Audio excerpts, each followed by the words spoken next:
আচ্ছা, কখনো কি ভেবে দেখেছেন জাপানিরা কিভাবে এত কিছু এত ভালোভাবে শিখে ফেলে? তাদের শেখার পদ্ধতির পেছনে না একটা গভীর দর্শন কাজ করে। চলুন আজ আমরা সেই শক্তিশালী জাপানি কৌশলগুলো নিয়েই কথা বলবো, যা আমাদের শেখার ক্ষমতাকে বহুগুণ বাড়িয়ে দিতে পারে।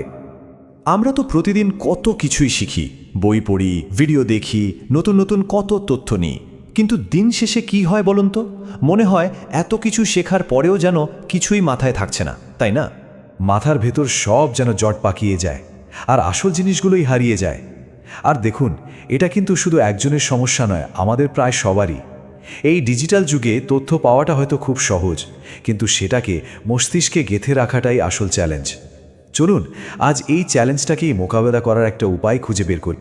ঠিকভাবে শিখতে গেলে আমরা সবাই কিছু সাধারণ বাধার মুখে পড়ি। তো চলুন আগে সমস্যাটা ঠিক কোথায় সেটা একটু তলিয়ে দেখি। আমাদের শেখার পথে সবচেয়ে বড় যে বাধা, সেটা হলো ইনফরমেশন ওভারলোড বা তথ্যের অতিরিক্ত বোঝা। মানে আমরা এত বেশি তথ্য গ্রহণ করি যে আমাদের ব্রেন সেটা ঠিকঠাক প্রসেস করতেই পারে না। আর এর ফল কী হয়? স্মৃতিশক্তি দুর্বল হয়ে যায়, আর প্রায়ই মনে হয় যে এক জায়গাতেই আটকে আছি আর এগোতে পারছি না। এই কথাটা নিয়ে একবার ভাবুন তো, আমাদের মনটা একটা অগোছালো গ্যারেজের মতো হতে পারে, যেখানে সব কিছু এলোমেলো হয়ে পড়ে আছে। আবার একটা সাজানো বাগানের মতোও হতে পারে, যেখানে প্রত্যেকটা জিনিস তার ঠিক জায়গায় আছে। পছন্দটা কিন্তু আমাদেরই হাতে, আর সেই পছন্দ নির্ভর করে আমরা কোন শেখার পদ্ধতি বেছে নিচ্ছি তার উপর। তাহলে এই অগোছালো অবস্থা থেকে মুক্তির উপায়টা কি? দেখুন, উত্তরটা লুকিয়ে আছে ফলাফলের উপর ফোকাস না করে, বরং শেখার প্রক্রিয়া বা প্রসেসটার উপর জোর দেওয়ার মধ্যে। চলুন সেই দর্শনটাকেই আবিষ্কার করা যাক। ভাবুন তো একবার পরীক্ষার আগের রাতের কথা, যখন আমরা তাড়াহুড়ো করে সব পড়ে ফেলার চেষ্টা করি। কি পরিমাণ স্ট্রেস, তাই না? আর সেই পড়াটা মনেই বা থাকে কদিন। এর ঠিক উল্টো একটা জাপানি আইডিয়া আছে, কাইজেন। এটা জোর দেয় ছোট ছোট কিন্তু ধারাবাহিক উন্নতির ওপর।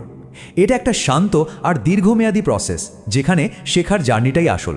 এই পুরো দর্শনের মূলে আছে একটা দারুণ কনসেপ্ট, যার নাম শোসিন বা শিক্ষার্থীর মন। এর মানে হলো, কোনো একটা বিষয়ে আপনি যতই এক্সপার্ট হন না কেন, শেখার সময় এমনভাবে শিখতে হবে যেন আপনি জীবনে প্রথমবার শিখছেন, ঠিক একটা বাচ্চার মতো, যার সব কিছুতেই অপার কৌতূহল। যখন আমরা অহংকার বা পুরনো ধারণা বাদ দিয়ে একটা খোলা মন নিয়ে শিখি, তখনই জ্ঞানটা সবচেয়ে ভালোভাবে মাথায় ঢোকে। বেশ, এতক্ষণ তো দর্শন নিয়ে কথা হলো। চলুন এবার এই দর্শনকে বাস্তবে কাজে লাগানোর জন্য 3টা দারুণ কার্যকরী টেকনিক দেখে নেই। আমাদের প্রথম টেকনিক হলো কাইজেন, যার মানে হলো উন্নতির জন্য পরিবর্তন। আর এর সবচেয়ে সুন্দর দিকটা হলো, এটা খুব সহজ।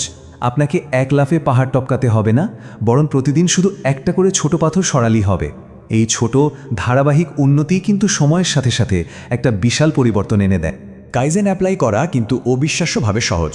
প্রথমে উন্নতির জন্য খুব ছোট একটা জায়গা বেছে নিন। যেমন ধরুন, প্রতিদিন নতুন একটা শব্দ শেখা। এরপর প্রতিদিন নিয়ম করে অল্প কিছু সময় দিন, হতে পারে মাত্র 5 মিনিট।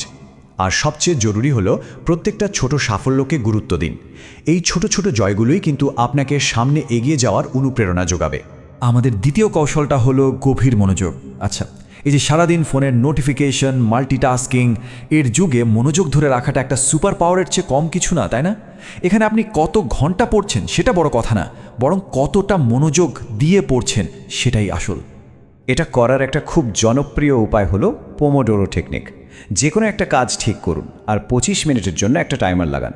এই সময় ফোন সাইলেন্ট, নোটিফিকেশন অফ, শুধু ওই কাজেই ফোকাস।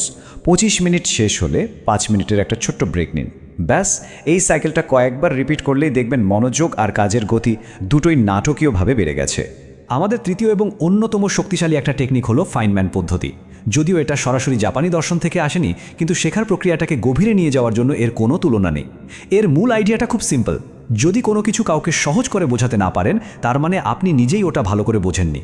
আসল জ্ঞান কিন্তু জটিল জিনিসকে সহজ করার ক্ষমতা থেকেই আসে। এই মেথডটা কাজ করে 4টা সহজ ধাপে। প্রথমে একটা টপিক বেছে নিন। তারপর ভাবুন আপনি ওটা এমন কাউকে বোঝাচ্ছেন যে কিছুই জানে না। বোঝাতে গিয়ে যেখানেই আপনি আটকে যাচ্ছেন বা কঠিন শব্দ ব্যবহার করছেন, সেই জায়গাগুলো নোট করুন। আর শেষে আবার বইটা দেখুন আর নিজের ব্যাখ্যাটাকে আরও সহজ করে তুলুন, যতক্ষণ না পর্যন্ত আপনি সাবলীলভাবে বোঝাতে পারছেন। তো এতক্ষণ তো থিওরি নিয়ে অনেক কথা হলো। চলুন এবার দেখি এই 3টি কৌশলকে আমরা বাস্তব জীবনে কিভাবে কাজে লাগাতে পারি। দেখুন, এক একটা লক্ষ্যের জন্য এক একটা কৌশল বেশি কাজে দেয়। যেমন নতুন কোনো ভাষা শিখতে চান, তাহলে কাইজেন মেথডটা দারুণ কাজ দেবে। প্রতিদিন শুধু কয়েকটা নতুন শব্দ শিখুন। কোনো নতুন সফটওয়্যার শিখতে হবে, তাহলে 25 মিনিটের ডিপ ফোকাস সেশনসগুলো ব্যবহার করুন।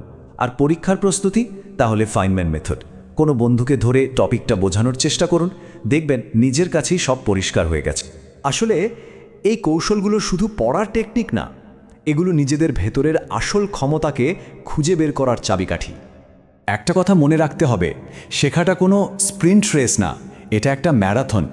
একদিনে সব কিছু বদলে ফেলার কোনো দরকার নেই। আসল আর টেকসই পরিবর্তনটা আসে ছোট কিন্তু ধারাবাহিক চেষ্টা থেকে, রাতারাতি নয়, বরং প্রতিদিন একটু একটু করে। প্রতিদিন মাত্র 1% উন্নতি। হ্যাঁ, শুনতে হয়তো খুবই কম মনে হতে পারে, কিন্তু এই 1%ই সময়ের সাথে সাথে চক্রবৃদ্ধি হারে বেড়ে একটা বিশাল পরিবর্তন এনে দেয়। এটাই কাইজেন ফিলোসফির আসল ম্যাজিক। তাহলে এই আলোচনা শেষে একটাই প্রশ্ন, আপনার সেই ছোট্ট একটা জিনিস কি হবে যা দিয়ে আপনি শুরুটা করবেন? কোন ছোট পদক্ষেপটা আপনি আজই নেবেন নিজের শেখার জার্নিটাকে আরও একটু উন্নত করার জন্য? শুরুটা ছোটই হোক, কিন্তু শুরুটা হোক আজ থেকেই।